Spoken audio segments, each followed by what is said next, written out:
사연자분이 보내주신 이야기 시작해볼게요. 안녕하세요. 저는 20대 초반의 남자입니다. 저는 고아원에서 자랐습니다. 친부모님은 저를 고아원 앞에 두고 도망간 것인지 원장님도 본 적이 없다고 하셨고, 지금 가진 현준이라는 이름도 원장님께서 지어주신 이름입니다. 그곳에서 7년 정도를 살며 초등학교에 들어갈 무렵 저는 양부모님들을 만나 입양되었습니다. 저에게는 없었던 부모라는 존재를 만나 처음엔 너무 어색했지만 곧 사랑받는 기분을 알게 되었습니다. 난생 처음 가져보는 내 방, 그리고 처음 가본 놀이동산과 동물원, 엄마 아빠라고 부릴 수 있는 사람들이 있다는 것과 학교도 갈 수 있다는 것까지. 앞으로는 나도 남들처럼 살 수 있을 거라 생각했습니다. 모든 것이 행복했지만 그 행복은 오래가지 못했습니다. 제가 초등학교 2학년쯤 되었을 때 양어머니가 지금 엄마의 배에는 동생이 생겼다고 말씀하셨습니다. 저는 뛸 듯이 기뻐했던 것으로 기억합니다. 배를 만져봐도 되냐며 양어머니의 배에 손을 대는 저의 손목을 거칠게 끌어낸 양아버지가 저에게 어디 손을 대냐며 갑작스럽게 화를 냈던 것도 기억합니다. 저는 양어머니와 양아버지를 가족으로 생각했지만 그건 저뿐이었던 것 같습니다. 제가 살던 곳은 단독주택이었는데 반지하처럼 된 곳에 지하창고가 하나 있어서 지하 1층과 지상 2층 총 3개의 층으로 이루어져 있었습니다. 동생이 태어난 병원에서 집으로 돌아오던 날 저는 그곳에서 살게 되었습니다. 정확히는 그곳으로 쫓겨났습니다. 처음에는 동생이 조금 자랄 때까지만 제 방을 양보해주자는 핑계였습니다. 사실 그 집에는 남는 방이 분명히 존재했습니다. 하지만 저는 양부모에게 착한 아이가 되어야 한다고 생각했기 때문에 그저 받아들일 수밖에 없었습니다. 그리고 동생이 조금 자라고 나서도 제가 너무 시끄럽고 별나기 때문에 동생이 아직 작고 연약해서 다칠 수도 있으니 계속 거기에 있어야 한다고 했습니다. 지하창고는 여름에는 덥고 겨울에는 추운 곳이었습니다. 양부모는 저에게 최소한의 배려로 선풍기나 솜니불 따위를 주긴 했지만 저에게 그것은 고아원보다 열악하게 느껴졌습니다. 지하에서 지내는 동안은 밥도 가족들과 따로 먹었습니다. 양부모는 대충 비빔밥이나 국에만 밥 같은 걸 지하실로 가져다 주곤 했습니다. 제대로 씻지도 못해 꾀지지한 티가 나 학교에선 따돌림을 당하기도 했습니다.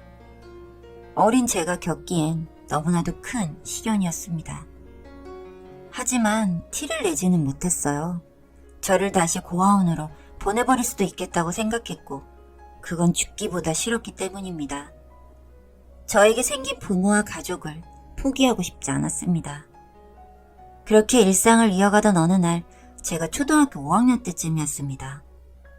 늘 허름한 옷을 입으신 채 동네에서 폐지 줍는 할아버지가 계셨습니다. 양부모는 남들에게 과시를 해야 직성이 풀리는 성향이었기 때문에 집에서 나오는 파지들을 모아뒀다 그 할아버지께 선심 쓰듯 챙겨주곤 했습니다. 파지가 좀 많이 나와 할아버지가 집 마당으로 들어오신 날 지하에서 창밖으로 밖을 내다보고 있던 저는 할아버지와 눈이 마주쳤습니다. 제가 있는 지하는 밖에서 들여다봤을 때 안이 자세히 보이거나 하지 않아서 택배 기사님이나 손님들이 와도 제가 그곳에 있다는 사실을 들킨 적은 없었습니다. 들키면 난 어떻게 되는 거지? 불안에 떨고 있던 그때 할아버지는 아무 반응 없이 나가셨고 저는 다행이라고 생각했습니다. 다음날 학교에 다녀오자 저를 뒤에서 누군가 불렀습니다. 돌아보니 할아버지였습니다. 할아버지는 폐지를 실은 리어카를 끌고 있었습니다. 예, 너 저 2층 집에 사는 애 맞지? 네, 맞아요. 리어카가 무거워서 그러는데 좀 도와주겠니? 처음엔 당황했지만 곧 할아버지를 도와드린 것을 알면 양부모도 기뻐하지 않을까 하는 생각에 흔쾌히 할아버지의 리어카를 밀어드렸습니다. 할아버지는 집까지 밀어줘서 고맙다며 할아버지와 함께 밥을 먹자고 저를 집으로 데리고 들어가셨습니다. 할아버지의 집은 제 생각과는 다르게 아주 깨끗하고 정리가 잘 되어 있었습니다. 할아버지가 해주신 밥도 아주 따뜻하고 맛있었습니다. 밥을 다 먹고 할아버지는 따뜻한 유자차를 한 잔 타주시며 저에게 말을 거셨습니다. 아가, 이름이 뭐니? 현준이요. 네가 그 집 첫째지? 네, 맞아요. 그때 지하에 있던 것도 너니? 네. 왜 거기 있어? 엄마 아빠가 거기 있으라고 해서요. 왜? 현준이가 입양돼서? 그 말을 듣는 순간 저는 눈물이 흘리고 말았습니다. 고개를 끄덕이며 우는 저를 할아버지는 가만히 보고만 계셨습니다. 그리고 그날은 그저 저의 손을 잡고 저를 집으로 바래다 주셨습니다. 그날 이후 집에는 할아버지를 포함해 많은 사람들이 오고 갔습니다.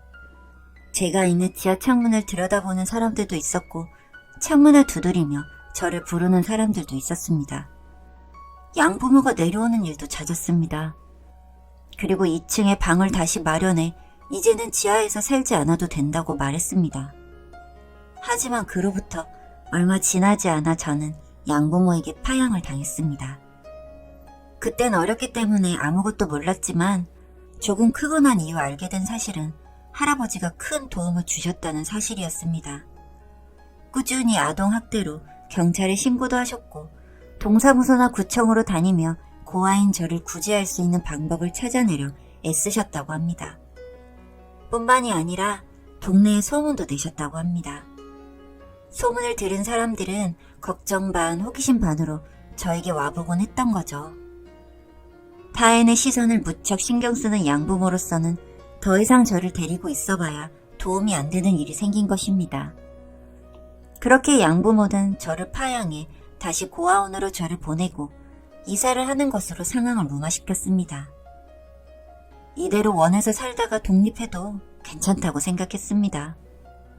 그러나 센터로 돌아가 2년 정도의 시간이 흘렀을 때 중학생이 된 저에게는 새로운 가족이 생겼습니다. 바로 할아버지였습니다. 할아버지의 노력은 저를 지하창고에서 빼내는 것에만 그치지 않고 저를 데리고 살 수 있는 방법까지 찾는 것이었습니다. 할아버지는 몇 년이 걸렸지만 저를 결코 포기하지 않으셨습니다. 그렇게 저는 할아버지의 집으로 가 이제는 가족으로서 할아버지와 함께 살게 되었습니다. 함께 지내면서 알게 된 사실은 할아버지에겐 이미 다 큰 자식들이 몇 분 계시다는 것이었습니다. 한 번도 뵌 적 없는 걸로 봐서 사이가 그렇게 좋지는 않으신 것 같았지만 할아버지는 저에게만은 늘 사랑을 주고 보호해주고 아껴주었습니다. 덕분에 저는 할아버지의 가르침을 받아 할아버지의 표현을 빗대 아주 근사한 청년으로 성장할 수 있었습니다. 그리고 제가 20살이 된 어느 날 할아버지는 병원에 입원을 하셨다가 갑작스레 세상을 떠나셨습니다. 저는 하늘이 무너지는 것만 같았습니다. 이제 다 커서 돈을 벌어 행복하게 해드릴 일만 남았다고 생각했는데 할아버지가 제 곁을 떠나 이젠 세상에 정말 혼자가 되었다는 생각에 제 삶이 끝나는 것처럼 울었습니다. 곧 정신이 들어 막막하기만 할 때 평소 할아버지가 자신에게 무슨 일이 생기고 제가 혼자 해결할 수 없을 일이 생길 때면 꼭 연락을 하라며 남기신 번호가 하나 있었습니다. 아마 할아버지의 자식일 것이라고 생각하고 전화를 걸었지만 그분은 자신을 변호사로 소개했습니다. 그분은 저를 찾아와 병원비며 장례식이며 제가 신경 쓸 것은 하나도 없다고 하시며 절차대로 처리될 거라고 하셨습니다. 그리고 저에게 할아버지의 편지와 유언장을 주셨습니다. 할아버지는 편지에서 사실 할아버지는 꽤 오래전부터 앓고 있던 지병이 있으셨다고 했습니다. 제가 앞으로 혼자 세상을 살아가면서 힘든 일을 겪게 하고 싶지 않아 평생 최선을 다했고 저는 할아버지에게 그 무엇과도 바꿀 수 없는 소중한 존재라고 했습니다. 그리고 유언장에는 저에게 300억을 유산으로 남긴다는 말이 있었습니다. 저는 큰 충격을 받았습니다. 허름한 옷을 입고 폐지를 지우며 생활하시던 할아버지가 재산이 300억이나 있고 그걸 친자식들이 아닌 저에게 남기시다니 말이 안 된다고 생각했습니다. 변호사님은 저에게 할아버지의 이야기를 해주셨습니다. 할아버지는 사실 아주 젊은 때부터 사업을 시작해 보통 사람은 상상할 수 없을 정도로 굉장히 큰 재산을 가지고 계셨다고 합니다. 가정을 꾸려 자식들을 낳고 부유하게 사셨지만 장성한 자식들이 자꾸만 할아버지의 재산을 탐내고 다투기 시작했다고 합니다. 그 다툼에 늘 스트레스 받고 힘들어하던 할머니도 돌아가시고 할아버지는 믿을 수 있는 분께 사업을 맡긴 뒤 사업이 망했다고 자식들에게 거짓말을 하고 사업에서 손을 떼셨다고 합니다. 그 길로 집도 팔아버리고 자식들도 모두 독립을 시켜 거의 남처럼 살아오셨다 했습니다. 그리고 재산 문제나 사업 문제는 모두 변호사님과 사전에 정리가 되어 있으니 저는 걱정하지 말고 앞으로 건강하게 열심히 살기만 하면 된다고도 말씀하셨습니다. 처음엔 받지 않으려고 했습니다. 하지만 할아버지의 편지를 몇 번이고 읽으며 할아버지의 뜻을 받아들여 저는 할아버지의 유산을 받았습니다. 평생 놀고 먹어도 될 정도의 돈이라고들 말하지만 결코 허투루 쓰지 않으려고 노력하고 있습니다. 할아버지는 그런 걸 바라지 않으셨을 것 같아서요. 나름대로 제가 갈 수 있는 최대한 좋은 곳에 취직해 기술도 배우고 할아버지와 함께 살던 집에 여전히 살고 있습니다. 저는 할아버지께 너무나 감사한 마음뿐입니다.